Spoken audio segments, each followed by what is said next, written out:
Donc, on va essayer de parler des principes de compensation de la presbytie par les implants pseudo-phaques lors de la chirurgie de la cataracte.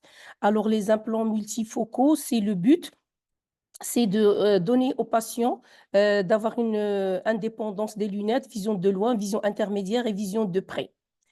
Comme ça, il aura un minimum de besoin de porter des lunettes sans les affranchir à 100% de ses lunettes. Donc, le cristallin et la presbytie, ce sont les implants premium qui peuvent donc assurer une chirurgie moderne de la cataracte qui passe par, d'abord, elle corrige les amétropies préexistantes sphérocylindriques. C'est ce qu'on appelle les low order aberrations, avec des implants qui sont soit un implant monofocal ou bien un monofocal torique qui fait partie des implants premium pour corriger l'astigmatisme préopératoire. Et dans ce cas, on aura donc on s'affranchit des lunettes vision de loin. Cette chirurgie moderne passe aussi par la compensation de la presbytie, élément très important, en donnant une pseudo-accommodation parce on n'a pas pour le moment d'implant accommodatif. Et donc, elle va assurer cette pseudo-accommodation qui va compenser la presbytie, se fait par la multifocalité. Et donc, on aura affaire à des aberrations de haut degré générées par les implants multifocaux qui vont donc assurer des visions loin, intermédiaires et près, mais au dépend d'un certain nombre d'aberrations qu'il faut donc qu'on soit dans un équilibre.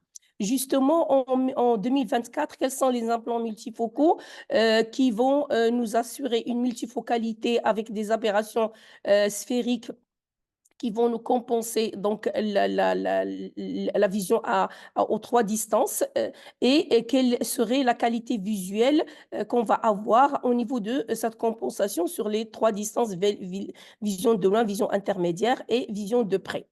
Donc, le choix de l'iole, il va être donc débattu par les autres orateurs qui vont me suivre. Mais en gros, ça dépend donc du patient, sa profession et ses activités. La motivation du patient, très important, s'il veut s'affranchir des lunettes, mais pas bien sûr à 100%.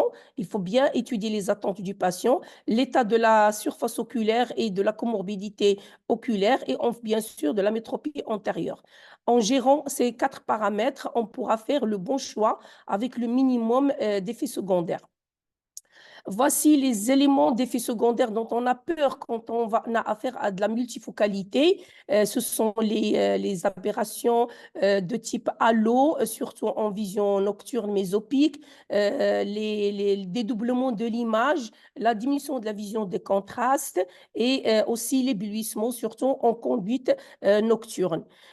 Si on parle des aberrations sphériques qui vont nous rendre service pour améliorer donc la profondeur de champ et donc couvrir un petit peu la vision de loin, assurer une vision de loin intermédiaire, les rayons lumineux qui sont centraux, qui sont focalisés sur le foyer image.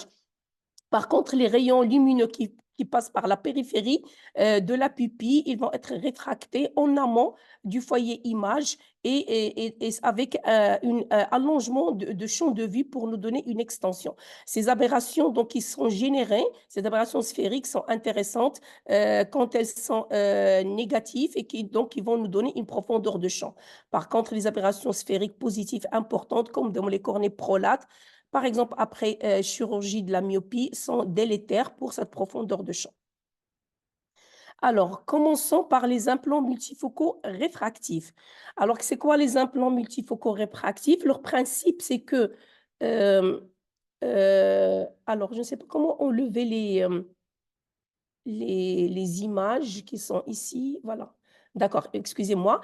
Donc, c'est la juxtaposition. En fait, dans les implants multifocaux de type réfractif, on a une juxtaposition de 2 à 5 zones optiques circonférentielles sur la surface de l'implant. Chaque zone optique a une puissance dioptrique différente. Et donc, on aura une réfraction de la lumière qui est différente en passant par la zone optique donnée. Donc, selon sa puissance dioptrique, chaque zone optique va concentrer la lumière vers un foyer. Et c'est pour ça qu'on va voir que les implants multifocaux trifocaux, ils auront 3 foyers, un loin, un de près et un intermédiaire. Et selon les implants, on peut imaginer la vision de près au centre, intermédiaire tout autour et périphérique pour le loin. Ou bien il y a d'autres implants qui ont la vision de loin au centre. Donc, elles répondent à la réfraction normale de la lumière, mais ayant des zones optiques différentes, concentriques par rapport à l'axe visuel. On le voit bien sur le schéma qui est sur le côté. Par exemple, sur cet implant, on a une alternance des zones concentriques de puissance dioptrique différentes. On a par exemple pour la vision de loin, c'est le 1, le 3 et le 5. Et pour la vision de près, c'est le 2 et le 4. Et comme ça, on aura donc couvert les différentes visions sur les différentes distances.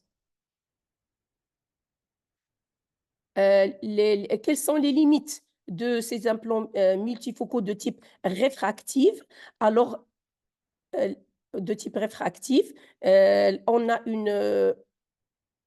la courbe de transmission de la lumière va dépendre de la taille de la pupille. Donc, ça veut dire qu'on doit avoir une pupille qui est suffisante, ni en myosis, ni altérée, par exemple, par le traumatisme chirurgical. Donc, elle est dépendante de la taille de la pupille. Les implants multifocaux réfractifs sont très sensibles au décentrement. Donc, le moindre décentrement de l'implant, cela veut dire que tout accident péropératoire, des insertions zonulaires ou autres, il est contre-indiqué de mettre ces implants parce que le décentrement qu'on peut accepter doit être inférieur à 0,9 mm.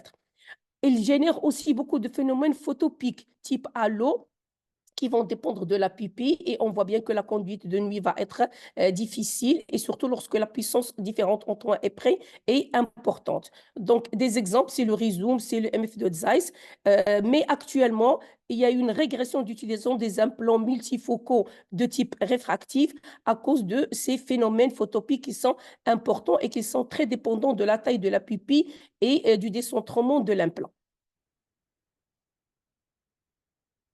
Les implants multifocaux maintenant de type diffractif. Donc, on est dans un autre cadre, c'est la diffraction. C'est quoi le principe de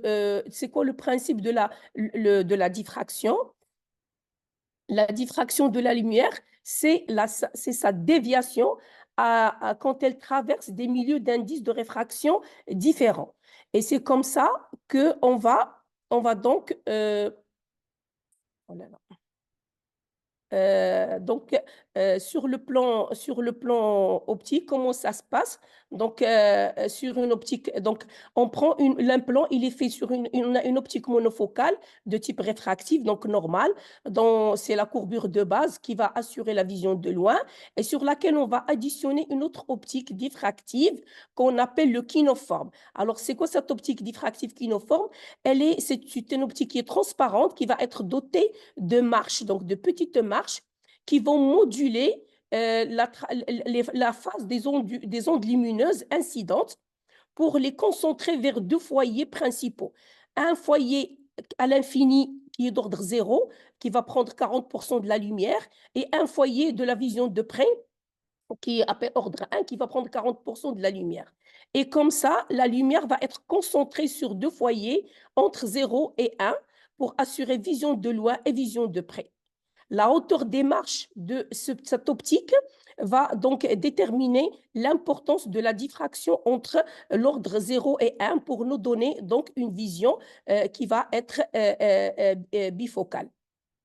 On voit ici sur les schémas, sur le côté, la diffraction de la lumière à travers un optique et donc les marches qui sont plus ou moins de hauteur importante et de largeur plus ou moins importante pour assurer cette diffraction de la lumière, c'est-à-dire sa concentration au niveau des foyers. Les implants donc diffractifs multifocaux peuvent être, qui sont, comme on a dit, basés sur les propriétés ondulatoires de la lumière par la déformation du front d'onde. Il y en a 2 types, c'est les ioles diffractifs bifocaux. Donc, on a une réduction de la hauteur des marches qui va entraîner une vision de près à peu près de 35%, comme l'acrylisa, ou de 20% de déperdition, 20% de la lumière va être il y aura une déperdition de 20%. Et ces marches peuvent être apodisées, c'est-à-dire qu'ils vont être lissés, ils ne vont pas être abrupts, et ceci va permettre de faire disparaître un petit peu les phénomènes photopsiques délétères. L'iode diffractif peut être, en plus de le bifocal, il peut être trifocal. Et dans ce cas, on va concentrer la lumière non pas sur 2 focales, mais ça va être sur 3 focales en additionnant 2 kinophores, c'est-à-dire 2 verres donc avec leur marche. Cette utilisation de 2 profils diffractifs avec addition différente, si on va faire l'addition qui va être différente, dans ce cas, c'est-à-dire on va modifier la largeur des marches avec 3 focales, avec une diffusion de la lumière, 40% vision de loin, 15% vision intermédiaire et 30% vision de près. Donc, le principe de cette focalisation de la lumière par la diffraction est un petit peu complexe à comprendre, mais il faut imaginer que la lumière, un front d'onde qui est décomposé par les marches de la lentille en plusieurs foyers, soit 2 foyers, soit 3 foyers pour le diffractif trifocal. Et ce sont les implants qui sont les plus utilisés actuellement. Alors, les implants diffractifs, c'est les résultats de ces implants diffractifs. Ils sont très intéressants.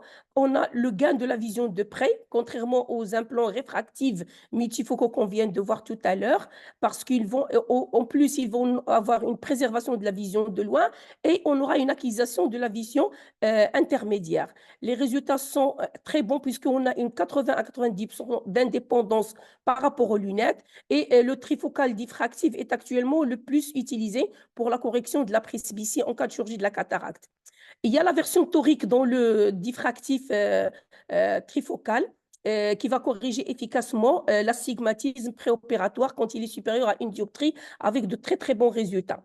Donc, le partage de la lumière, donc, dans ce principe des implants multifocaux diffractifs, donc, ils ont de très bons résultats sur les 3 distances. Mais attention, il y a un partage de la lumière entre les foyers, c'est-à-dire on a 10 à 20% donc on aura des phénomènes photopsiques de 10 à 20% des cas avec altération de la vision des contrastes et une dépendance de la lumière forte, surtout pour la lecture.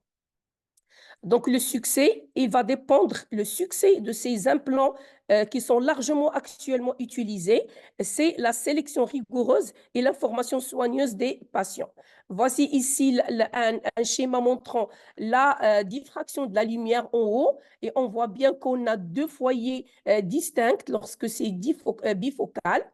Donc, la lumière, elle est concentrée, diffractée en 2 zones. Et en bas, en réfractive, on a un implant réfractif. Donc, on a plusieurs zones concentriques de réfraction de la lumière, ce qui fait qu'on a plusieurs foyers et c'est le cerveau qui va faire la sélection de l'image, la bonne image en fonction de la fixation.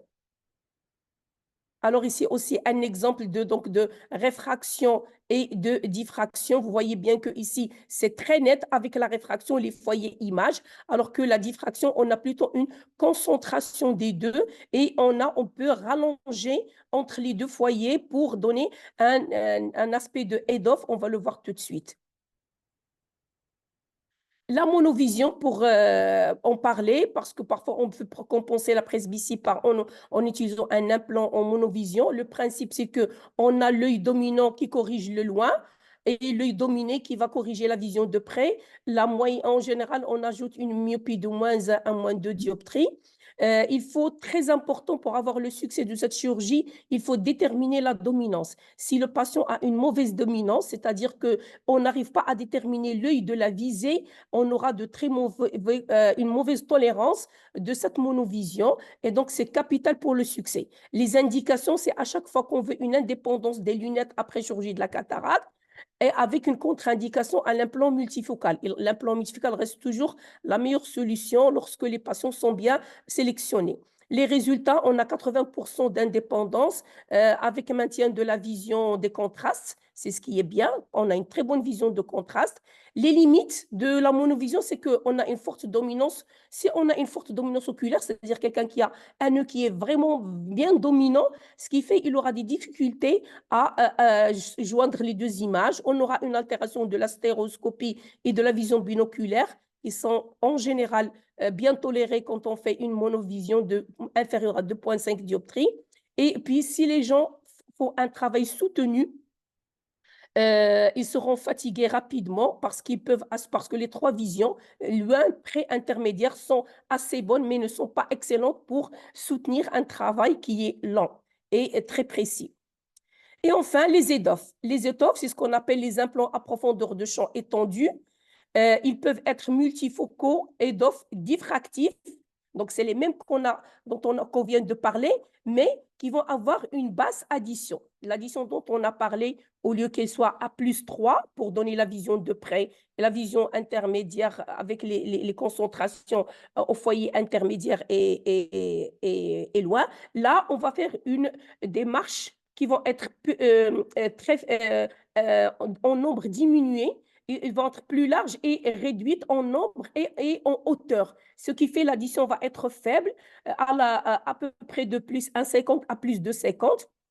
Et dans ce cas, la concentration de l'énergie sur les focales de loin et intermédiaire va être bonne.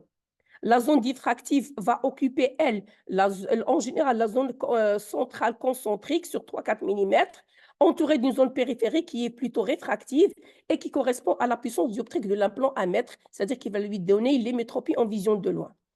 Ils vont donner une bonne vision de loin, c'est intéressant, une bonne vision en intermédiaire et une vision de près qui est juste utile. C'est-à-dire, si on veut une vision de près qui est précise, il faut des lunettes additionnelles. Les étoffes peuvent être aussi des implants à optique réfractive, c'est-à-dire c'est les implants réfractifs dont on a parlé en premier et la même chose, l'énergie lumineuse va traverser deux zones réfractives de puissance dioptrique différentes. Il n'y a pas les 5, et on n'a que deux zones optiques qui vont être réfractées avec une zone de transition qui va étaler le champ de vue pour entraîner un EDOF par l'étalement de les deux focales. Les implants multifocaux EDOF maintenant réfractifs à basse. Les troisièmes, ce sont les réfractifs à basse addition. On a parlé des diffractifs à basse addition. Et puis, il y a les réfractifs à basse addition. Ça veut dire les réfractifs, mais au lieu d'avoir l'addition de plus 3 ou plus 3,50, on aura uniquement plus 1, plus de 50. Les objectifs sont les mêmes que pour les diffractifs à basse addition. L'addition est de plus 1,25 à 2,25. Entre les deux zones optiques, une zone de transition qui engendre des aberrations optiques sphériques pour obtenir un effet d'étalement de la focale, effet EDOF. Et en dernier, les derniers EDOF, donc on a vu les implants EDOF qui sont diffractifs à basse addition, réfractifs à basse addition, réfractifs EDOF, et les quatrièmes, ce sont les implants monofocaux EDOF. Alors ceux-là, c'est un implant monofocal, mais qui a une aspéricité sur sa face antérieure, comme avec un facteur Q négatif, c'est-à-dire on a une aspéricité. Le but est d'augmenter la profondeur de champ en étalant la focale. Le principe optique consiste le plus souvent donc on va prolatiser, c'est-à-dire l'implant, il a une configuration prolate. C'est comme la cornée normale, mais plus prolate, comme dans le traitement comme le traitement de l'hypermétropie au niveau cornéen. Donc, un implant qui est hyperprolate. Alors, en résumé, pour l'EDOF, les avantages et les inconvénients des différents implants EDOF et EDOF multifocaux diffractifs ou bien réfractifs, c'est une bonne qualité de la vision de loin et intermédiaire. Effet photopique plus limité, parfois nécessité de verre d'appoint pour la vision de près et possibilité d'utiliser un discret effet de bascule. On peut faire par exemple un EDOF hémétropisant sur l'œil dominant et une petite bascule, une mini-vision, micro-monovision sur l'œil dominé. L'EDOF monofocal, à lui, il a un effet très limité sur la vision intermédiaire et la vision de près, donc peu d'effets photopiques par contre. Les verres correcteurs sont nécessaires pour une vision de près et vision intermédiaire. Ça peut remplacer juste un implant monofocal pour donner un petit peu de qualité de vision par la sphéricité de sa face antérieure. Là, ici, on voit par exemple un implant EDOF, celui de Vivity que j'utilise le plus, et qui nous montre ici sur la 4e ligne le champ de vue qui est bien net et étalé, vision de loin, vision intermédiaire jusqu'à à peu près 45 cm, ce qui permet d'avoir une vue sur toutes ces distances sans avoir les effets secondaires de halo et de diminution des visions de contraste. Ici aussi, c'est l'aspect simulation de l'effet de halo sur différents implants. Et dans l'implant EDOF, on a donc des effets EDOF, de l'effet halo qui est très minime, myopique sur une pupille de 4,5 cm. Ça, c'est un exemple clinique. Il y a un astigmatisme important, donc qui a été traité par, on lui a fait la birométrie qui nous a montré que les aberrations sont dues à l'astigmatisme cornéen et sur une pupille de 2,5 mm. Et lorsqu'on l'image avec la sphère, on garde les aberrations. Et lorsqu'on traite la sphère et le cylindre, la qualité de l'image est beaucoup plus intéressante. C'est pour ça qu'il a bénéficié d'un implant torique. Je vous remercie de votre attention. Merci.